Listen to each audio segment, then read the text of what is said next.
Americans are looking to be teetering on much higher taxes, or at the very least, some risks of inflation with our finances. You wonder, why do big corporations love big government? Well, because they can afford to sort of steer things to favor them and kind of kill out their competition.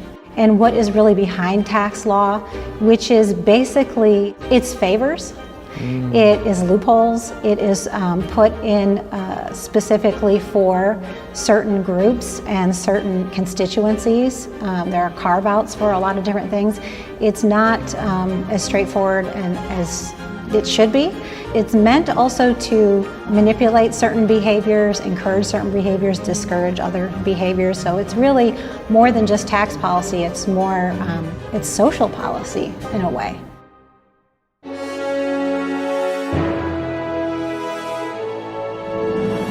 Welcome back, everyone. Now, the Biden administration is looking to roll back a lot of Trump's tax reforms, and also with the bailout packages, with other buying packages, with the infrastructure packages. Americans are looking to be teetering on much higher taxes, or at the very least, some risks of inflation with our finances. Now, here to talk with us about what's really going on with this is Wendy Damron. She's the External Relations Manager for the Convention of States. And Wendy, a real pleasure having you on Crossroads. Thank you. So I understand you have an interesting fascination with taxes, and not many people could say that. Most people, we file their taxes and try to pretend they don't exist for the rest of the year. First off, what made your interest so high in the tax system in the U.S.?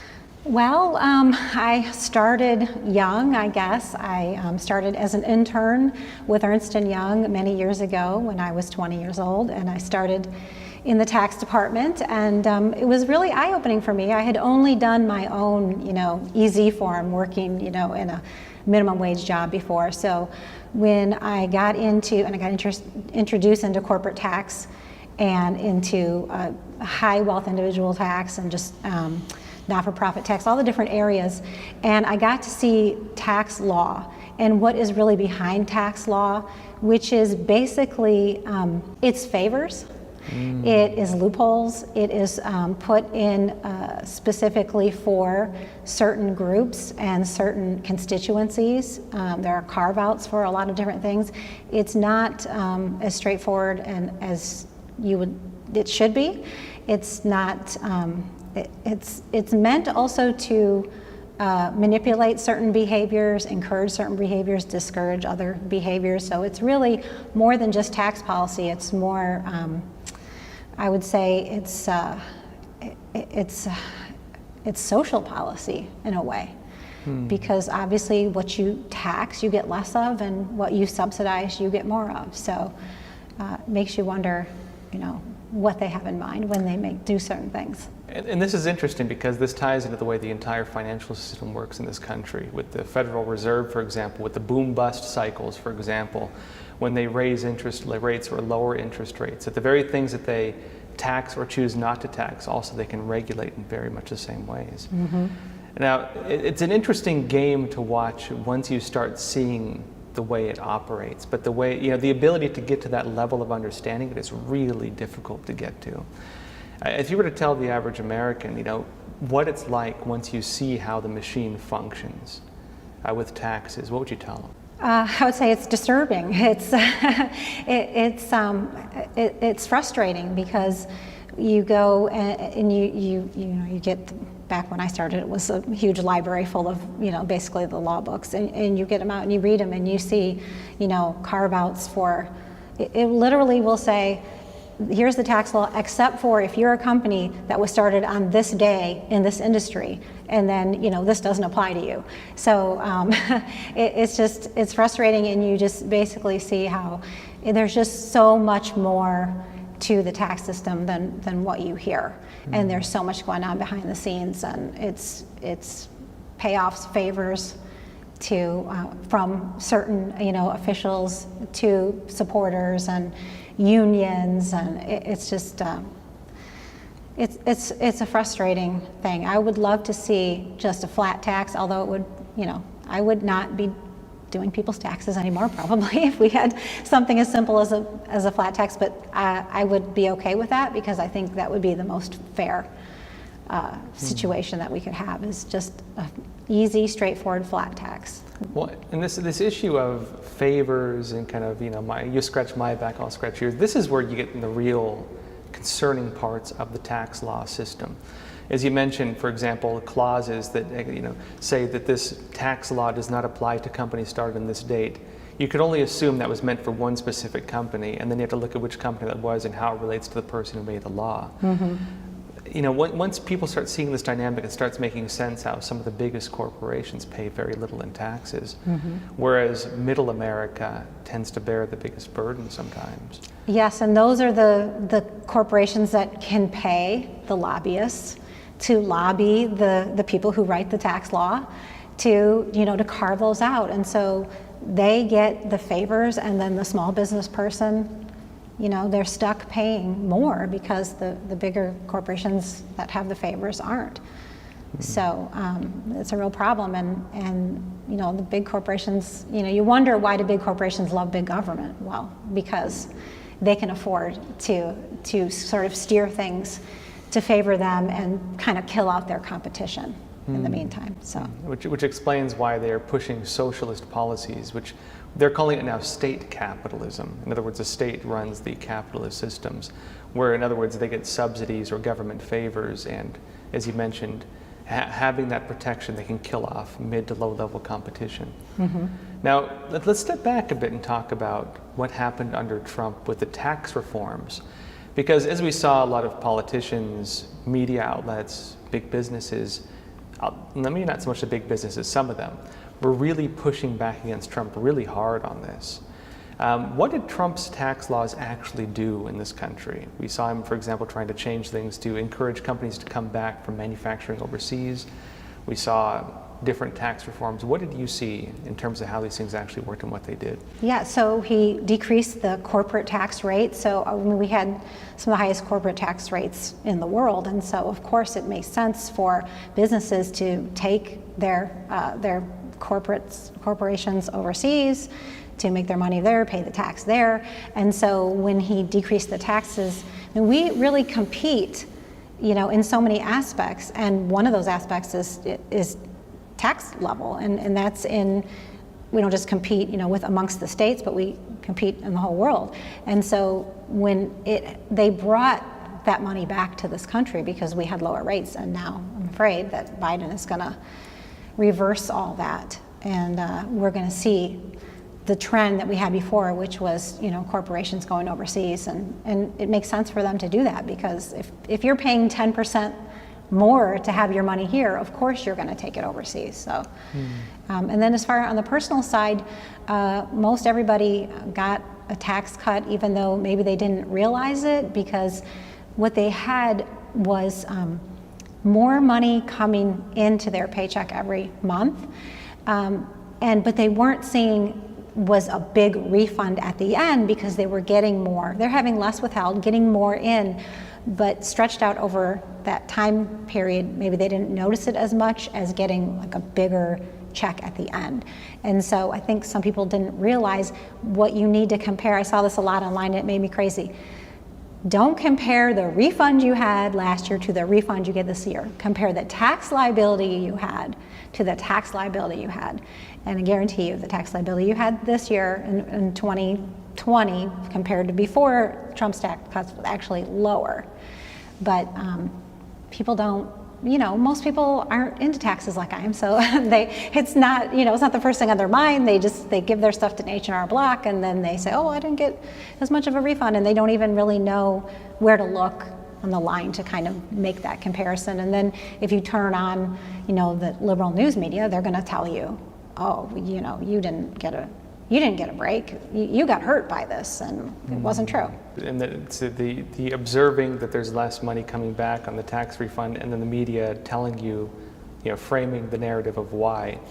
And of course, your tax refund is just the extra money the government took from you that they're refunding you with. It's your money they took from you, right? Yes, and they always say that, well, the rich got more, more of a benefit. Well, because they pay a higher percentage already. So, if you make more, the more you make, the higher percentage they take. So of course it's going to be a higher percentage, but everybody got more money back under that. So it's too bad, because I I'm sure that that is going to change under the Biden administration.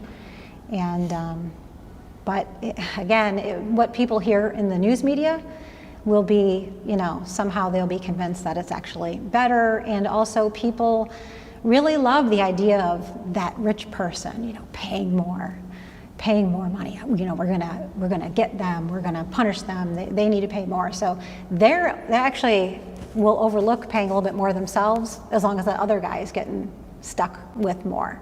So I think there's a lot of that sort of, trying to, play people against each other. And of course, no one considers themselves as being rich. It's always someone else is rich. So it's not going to, when he says tax the rich, that's not going to be me. But we have so much debt now mounting in this country that there's no way they're not going to have to go down into the middle class for more. And they're just promising more and more, more spending. And speaking of the mounting debt, we just saw 2 multi-trillion-dollar packages for COVID relief get passed. We're seeing a very large infrastructure plan getting pushed through. We're seeing package after package that include really, historic level spending packages. And for a lot of Americans, we can look and say, oh, well, they gave me a $600 check, or maybe they'll give me $2,000. Ooh, but of course, that's your tax money. Yeah. And the question is, what does it mean a year down the line once they create that debt? How do you see this playing out? Yeah, I was really disappointed because I had heard that part of the reason, or a good part of the reason, why the Republicans lost in Georgia is that Biden came and said, I'm going to give you $2,000. If you vote for the Democrats, you're going to get $2,000. If you vote for the Republicans, you're not. And that seemed to be the thing that made people vote for the Democrats. And there's no consideration, there's no talk of where is this money coming from? Are we printing it? What are we doing to our children? What are we doing to our grandchildren? How are they going to pay this back? There's a lot of talk for college students. I have 2 young adult children that one is still in college, and there's a lot of talk of, well, we're going to write off your college debt, and I just tell her, well, here's the thing. Someday, if you take out a student loan, someday you will pay that back. But if the government pays it, you will be paying that for the rest of your life until you die, because you're going to be repaying it in taxes over and over and over again. It's just going to keep coming back, and it'll never be paid off. So this is not actually something that you want. They're basically paying your college debt on a credit card, and then you are going to receive the bill in 20 years. So I try to explain it to them that way, but yeah, it's really frightening to me when I see and I think people think this can't happen in our country. What's happened in other countries with inflation, with printing money, and somehow it can't happen to us, but of course it can. We cannot continue going on. Our debt is unbelievably high. It's only getting higher. No one's talking about it. And our interest rates are low. What happens when interest rates go up and the interest in our debt goes up? Well, and this is an important point. Can you tell our audience what it means with these interest rates and what it means when you have this type of inflation? Maybe some examples in other countries where this has happened. What is usually the course of action in terms of how things play out? Well, if you go back in history, you can see in Germany, after World War I, before World War II, we saw just skyrocketing inflation, and basically their money became worthless, and they became so desperate that they ended up becoming what they became. The National Socialist Party came, and they were just desperate for any type of change, and we've seen this in some South American countries as well. And you just get to the point that, this is a little bit before my memory, but I know that during the Carter administration, there were skyrocketing interest rates. Since, for a long time, when I bought my first house, we paid 7%, and that felt pretty low. Now, what are we down in the 2-3% for a mortgage? but back during the Carter administration, it was like 19%. It was crazy. And so if you think about your buying power with that type of, how it goes down with that type of interest, and then when you think about all the debt that we owe, and if the interest rate goes up on that debt, how it is going to increase again, how much we have to pay back, and how can I explain this? So basically, there's money is supply and demand. If you have too much supply, the value of it goes down.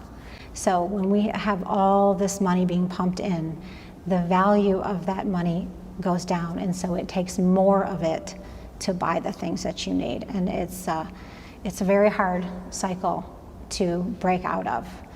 And it terrifies me that nobody's talking about it. The Republicans really didn't address it when they had the House and the Senate, and the Democrats definitely aren't going to address it. And every single week, I think I hear about another $1 trillion or $2 trillion spending package that wants to go, they want to push out. And it's, they do it because, it buys votes for them. So it's for them in the short term, it's great. But, by the time Nancy Pelosi, by the time this all hits the fan, Nancy Pelosi may be dead. I don't know. She may not be in power anymore, but she doesn't care because, she's wealthy, her family's wealthy, they'll be fine. But they don't care what it's going to do to the rest of the Americans because all they care about right now is buying those votes with our money. So it's scary. I guess just last question, what can be done about this? Where do you see things heading with this? The reason I got involved with Convention of States is because I was so focused on the federal government, and I was so focused on the federal elections. And when I saw the Republicans had been elected to the House and Senate, and we had the presidency, I thought, okay, they're gonna do something to address the debt because they've been talking about it for the whole time during the Obama administration. Now they're gonna do something. And then the first thing they did was pass a $1.3 trillion omnibus bill. And the thing that's so frustrating about that is that there's so much waste and there's so much unnecessary spending in these bills. I mean, I think you probably have heard that the last COVID bill was basically 9% COVID spending, and then the rest of it was just pork and spending to other countries and pet projects, and they just don't care. So I just got so frustrated with that I just said, I don't know how we can make them listen. How can we make them do it? And it's so tempting for them because, again, when they get there, and it's a lot easier to get someone to vote for you if you say, I'm going to give you something. It's harder to get someone to vote for you if you say, well, I'm going to protect your future so that 20 years down the road, this economy doesn't collapse. I mean, that doesn't really compute with people who are, feel hurting right now. So I learned about Convention of States, which is a way for this, the founders gave in Article 5 for the states to propose amendments. And one of the types of amendments that they would like to propose are fiscal restraints. So taxing limitations and spending limitations. Not necessarily balanced budget, because a lot of tricks can be done with a balanced budget, including raising taxes, which we don't want. So I see that the only way that they're going to address this is if they either are forced to by the states, or if there's such a groundswell towards a convention that they see the writing on the wall and they say, okay, we need to do this because the American people really, really want this done. So I feel that's the only way that this is going to be addressed. We can try to elect the best people, and we should try to elect the best people and people who care about this. But if you're sending one congressman or 10 congressmen into a group of 435, there's really not a huge dent they can make there. Mm-hmm. So I feel that we right now have to use the state governments to push back on a lot of what the federal government is doing, which is what the founders intended in the first place, was for the state governments to be that firewall for the citizens of their states. And I think people sort of forget that the states actually created the federal government, not the other way around.